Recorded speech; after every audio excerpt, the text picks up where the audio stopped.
नमस्कार मित्रांनो, तुमचं सर्वांचं आपल्या उत्तम साहित्य या यूट्यूब चॅनेलवर सहर्ष स्वागत आहे.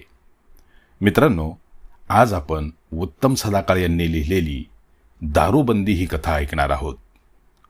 कथा ऐकण्या अगोदर तुम्ही जर आपल्या चॅनेलवर नवीन असाल तर आपला चॅनेल नक्की सबस्क्राईब करा आणि आजची कथा तुम्हाला कशी वाटते हे कमेंटमध्ये नक्की कळवा. चला तर मग ऐकूया आजची सुंदर कथा दारूबंदी.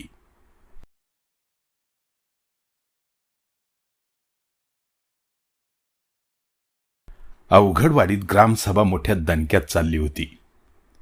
महिलांच्या पुढाकाराने दारूबंदीचा ठराव मांडला गेला होता.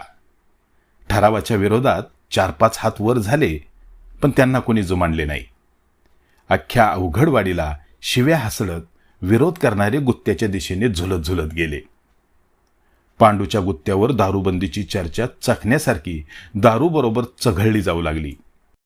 दारू ढोसून तर्र झालेले पेताड आपापली मते दणकून मांडू लागले. नाही, पण मी काय म्हणतो, आमची दारू बंद करणारे हे कोण? आम्ही काय यांच्या पैशानं पेतो काय? गावातला सिनियर पेताड बाजा रागारागाने बोलला. 112 आणं खरं हाय बाजा तुझं. अरे, आज प्यायला माझ्याकडं पैसे नव्हतं, पण आपण पडलो इज्जतवाला माणूस. कोणाकडं हात नाही पसरलं. घरातला हांडा ऐकून दारू पिलो मी, आणि हे दारू बंद करतात काय? अर्धवट शुद्धीत दारुडा रंग्या बरळला. एवढ्यात अख्खी क्वार्टर घशात ढकलून झिंगलेला हनीफ तिथं आला आणि तो म्हणाला, नहीं, पण मैं क्या म्हणता, दारू बंद करके इनको काय फायदा?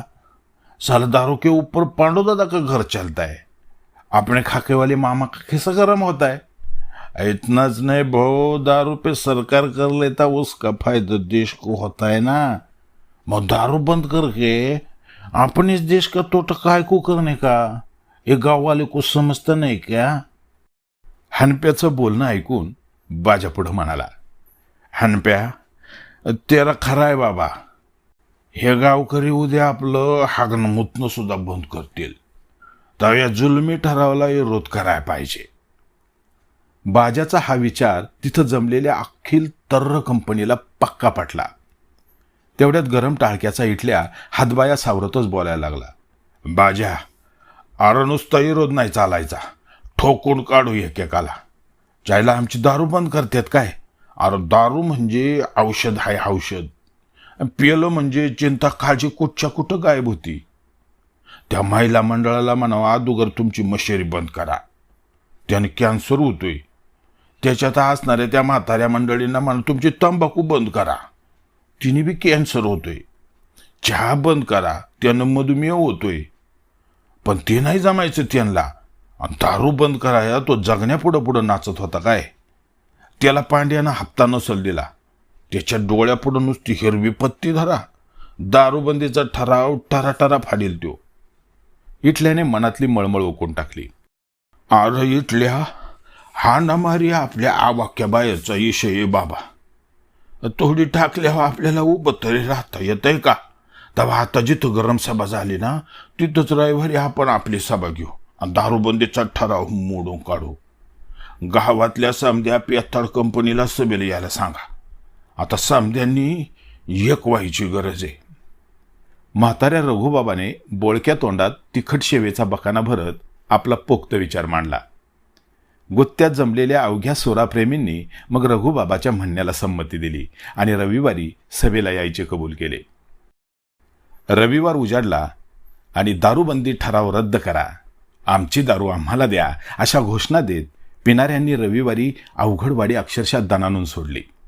झुलत झिंगत, आट्यापाट्या खेळत, लेजिम खेळत, सगळ्या खेळांच्या नकला करत ते पाराजवळ जमा झाले. पाराखाली सभेची जय्यत तयारी होती. पांडूने दारूचा अख्खा फुगाच सभेसाठी फुकट दिला होता. त्यामागे त्याचे धंदेवाईक डोके होते. हनप्याने मस्त कुरकुरीत भजी मागवली होती. शेव, शेंगदाणे, लिंबू, सारं चखना साहित्य सेवेसाठी हजर होतं. सभेला सुरुवात झाली. बाजाने सुरुवात केली. माझ्या डिंकर मित्रांनो, भाज्याला मध्येच आडवत इटल्या बोलला, डिंकर म्हणजे काय रे? अरे डिंकर म्हणजे दारुडे. आणि मला असं मध्ये मध्ये अडवू नका. घशाला कोरड पडते बघा माझ्या. या रंग्या दे बरं एक गलास भरून. बाजाने सुरुवातच सागर संगीत केली. पुढचं बोलायचं सोडून त्यानं खाली बसकन मारली. मग शेजारचा गणपा उठला. माझ्या दोस्तांनो, आजच्या सभेची सुरुवात करण्याअगोदर आपल्याला सभेचा अध्यक्ष निवडला पाहिजे. आणि अध्यक्ष बी असा पाहिजे की तो चांगला मुरलेला असला पाहिजे. 24 तास पिऊन फेल व्हायचा त्याचा दांडगा अनुभव असला पाहिजे. गणप्या, अरे मग आपला बाजा आहे ना तसा, करा की त्यालाचा अध्यक्ष. जमदाड्याचा सुदामा बोलला. आणि मग त्यांचे ते म्हणणे सगळ्यांनी मान्य केले. मग या पेताड कंपनीतला थोडा शिकलेला पक्या बोलू लागला. दारूबंदीचा ठराव अन्यायकारकच आहे. आपण त्याला विरोध करायला आपली संघटना बनवावी लागेल. जिकडं तिकडं नुसत्या संघटना झाल्यात. सगळे एक होऊन आपल्या मागण्या मंजूर करून घेतात. गावात महिलांची संघटना आहे, शिक्षकांची संघटना आहे, कारकून शिपायांची संघटना आहे. पण आपली अजून संघटना नाही. आपण अजून एकटेच गटारात लोळतोय. तेव्हा आज आपण आपली संघटना बनवू आणि मग आपला आवाज उठवू. अरे मग संघटनेचं नाव बी लगेच ठरवा ना. मी तर म्हणतो पियत्तड संघटना हेच नाव ठरवून टाका. रंग्याने सूचना मांडली. एव्हाना सभेला आणलेल्या खाण्यापिण्याच्या वस्तूवर सगळ्यांनी ताव मारला होता.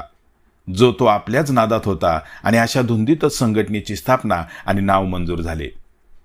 हानप्याला जशी चढली तसा तो उठला आणि म्हणाला, नाही पण मैं क्या बोलताय, आपने संगठने को एक खजिनदार मांगताय ना. म्हणजे कैसा, खिसे में पैसा नसला कि उसके पास जाने का, पैसा घेने का और पिने का. हनप्याच्या या बोलण्यासरशी इटल्या म्हणाला, अरे हनप्या, आपल्याकडं कुबेराचा खजिना दिला तरी तो टिकल का. म्हण खजिनदार पाहिजे. बस खाली, आता ठराव बंद करायची एक घ्यायला पाहिजे. इटल्या असं बोलत होता तोच पोलिसांची गाडी सायरन वाजवत सभेच्या ठिकाणी येऊन थडकली. तशी सगळ्यांची पळापळ झाली. जो तो बुडाला पाय लावून पळाला. पोलिसांच्या तावडीत सापडले बाजा आणि हनप्या. दोघांनाही पिंजरा गाडीत टाकून पोलिसांची गाडी गावाबाहेर निघाली. तसा बाजा हनप्याला म्हणाला, हनप्या, आपण कोणाला वाईट बोललो नाही, कोणाला शिवे दिल्या नाही, तरी पण पोलिसांनी आपल्याला का धरलं रे. उसका क्या आहे बाजा. अरे आज आपण का मीटिंगचा दिनच चुकीचा निघला. म्हणजे रे काय. बाजाला काहीच कळले नाही. अरे बाजा, आज आपण दारू बिरू चखना बिकना लेके पार के नीचे मीटिंग कर रहे थे, पण दिन कोणता होता मालूम है क्या. नाही बाबा. अरे आज अपने बापू की जयंती, आज ड्राई डे था आज, और आपण सब टुंग. हनप्यानं स्पष्टीकरण करताच बाजाने कपाळावर हात मारून घेतला आणि अवघडवाडीतली पेताड संघटना उदयाला येण्या अगोदरच आस्ताला गेली आणि मग अवघडवाडीत दारूबंदी झाली.